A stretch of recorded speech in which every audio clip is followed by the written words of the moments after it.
તો હવે ભૌતિક વિજ્ઞાનના કાર્યક્ષેત્ર, તો ખરેખર ભૌતિક વિજ્ઞાનની અંદર શેનો સમાવેશ થાય? તો આપણે બહુ બધું કીધું કે ભૌતિક વિજ્ઞાન એટલે આપણી આસપાસની પ્રકૃતિ અથવા પર્યાવરણ કે જેમાં બધી જ વસ્તુનો આપણે અભ્યાસ કરવો છે.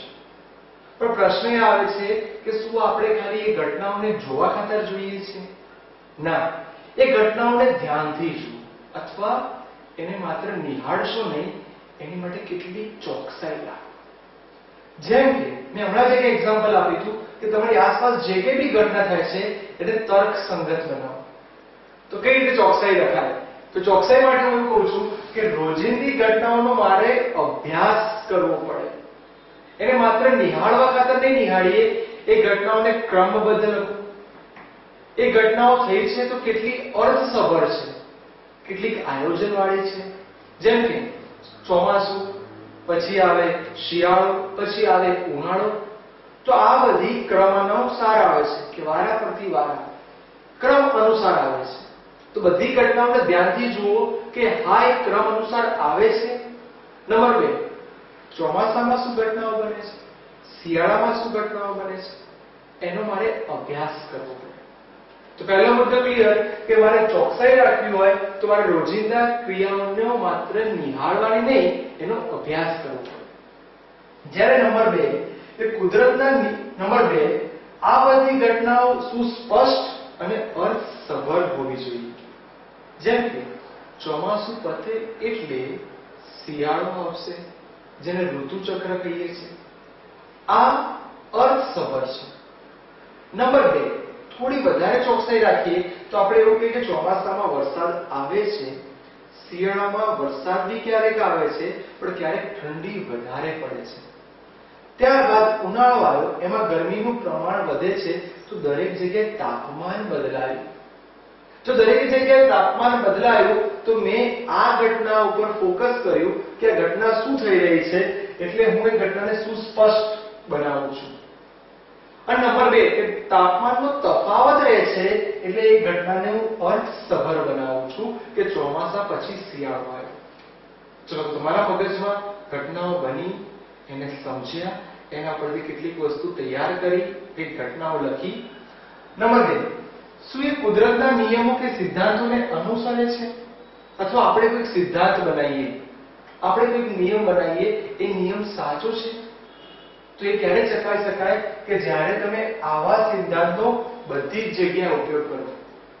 હું આ ચેપ્ટરના છેલ્લે તમને એક સરસ વસ્તુ કહીશ કે ભૌતિક વિજ્ઞાન માટે 4 વ્યાપક સિદ્ધાંત છે. આ સિદ્ધાંતો દરેક જગ્યાએ સાચા છે. એમાં ઊર્જા સંરક્ષણ, વેગમાન સંરક્ષણ, રેખીય વેગમાન સંરક્ષણ, એની અંદર કોણીય વેગમાન સંરક્ષણ અને વિદ્યુતભાર સંરક્ષણ. 4 સંરક્ષણ હતા.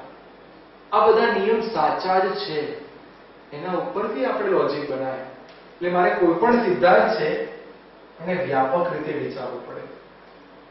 તેનો મતલબ કે ફિઝિક્સ માટે મારે ચોકસાઈ તો રાખવી જ પડશે.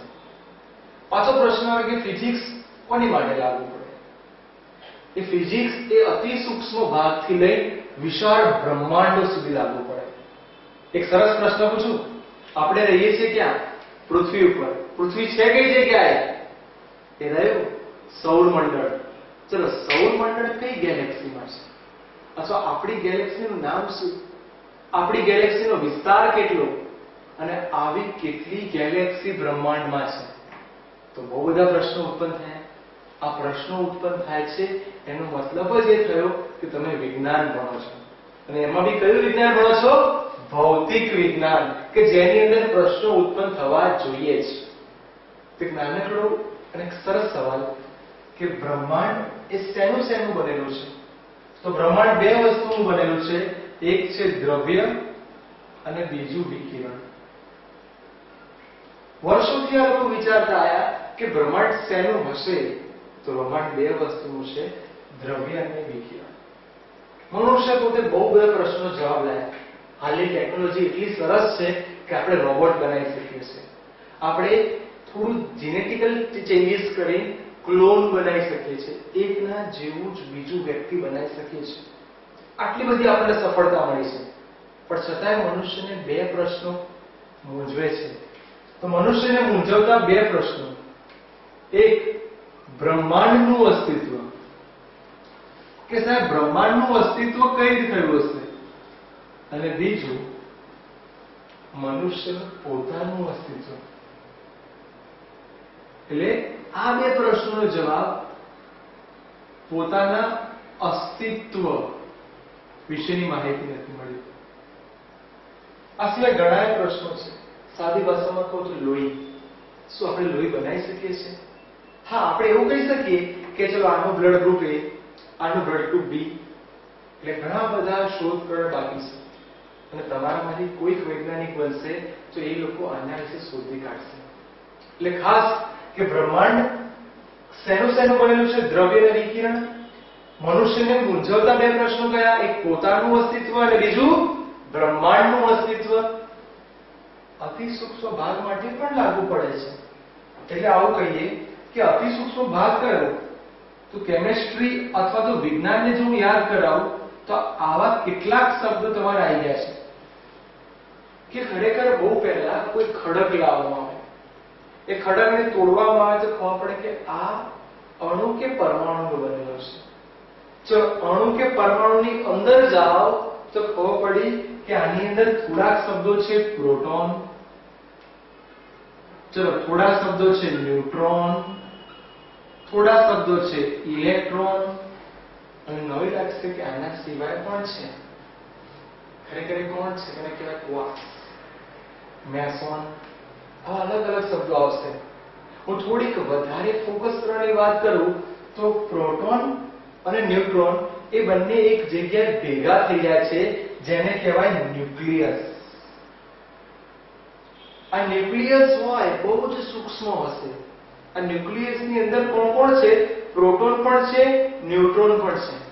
જ્યારે ઇલેક્ટ્રોન એ ન્યુક્લિયસની આસપાસ વર્તુળાકાર કક્ષામાં ભ્રમણ કરે છે. આનો મતલબ કે ન્યુક્લિયસની ત્રિજ્યા કેટલી? તો 10⁻14 મીટર. આ ન્યુક્લિયસની ત્રિજ્યા. જ્યારે ઇલેક્ટ્રોન એ ન્યુક્લિયસની આસપાસ આશરે 10⁻10 મીટર ત્રિજ્યાએ ભ્રમણ કરે છે. આવું વૈજ્ઞાનિકો શોધી કાઢ્યું. તો વિચાર કરો કે 10⁻14 એટલે કેટલું નાનું કહેવાય. એટલે ફિઝિક્સ અતિ સૂક્ષ્મ ભાગ સુધી ફેલાયેલો છે. જ્યારે તમને ખબર છે કે ગેલેક્સીનું કદ કેટલું, આપણા તારા વિશ્વો કેટલા, તો એટલું વિશાળથી લઈ અતિ સૂક્ષ્મ સુધી પણ આ ફિઝિક્સ ફેલાયેલું છે. હું નોર્મલી વાત કરું તો આપણે જે કંઈ જોઈએ છે એમાં બરફનું એક્ઝામ્પલ. ચલો બરફ. જો બરફને હું ફ્રીઝમાં રાખું છું તો એ ઘન સ્વરૂપ ધરાવે છે. એટલે જો હું કોઈ પણ પદાર્થની અવસ્થા લખું તો બરફ માટે પહેલા ઘન. બરફને બહાર વાતાવરણમાં મૂકી દો તો એ પીગળી જશે, એટલે એની અવસ્થા થઈ ગઈ પ્રવાહી. અને જો હું એને બી ગરમ કરવાનું ચાલુ કરું, ગેસ ઉપર પાણી ગરમ કરીએ તો નંબર 3 વરાળ બની જાય. વરાળ એટલે વાયુ સ્વરૂપ. જ્યારે એવું કીધું કે આ સિવાય ચોથું સ્વરૂપ પણ છે, તો ચોથું સ્વરૂપ યાદ રાખજો, એ છે પ્લાઝમા. દ્રવ્યનું ચોથું સ્વરૂપ જેને પ્લાઝમા કહેવાય, કે જેની અંદર અખૂટ ઉર્જાનો સ્ત્રોત છે. અખૂટ ઉર્જાનો સ્ત્રોત છે. તો યાદ રાખજો કે પ્લાઝમા એ દ્રવ્યનું ચોથું સ્વરૂપ છે અને અંદર પુષ્કળ ઉર્જાઓ છે. હવે આના પછી આપણે એવું જોઈશું કે ફિઝિક્સની અંદર કેટલાક ભાગ પડશે. ભાગ ઇન ધ સેન્સ એને આખું સમજવું, એને થોડા ટુકડા પાડીને સમજવું એ વધારે સારું છે. તો હવે આપણે એ જોઈશું કે ફિઝિક્સમાં કોનો સમાવેશ થયો છે.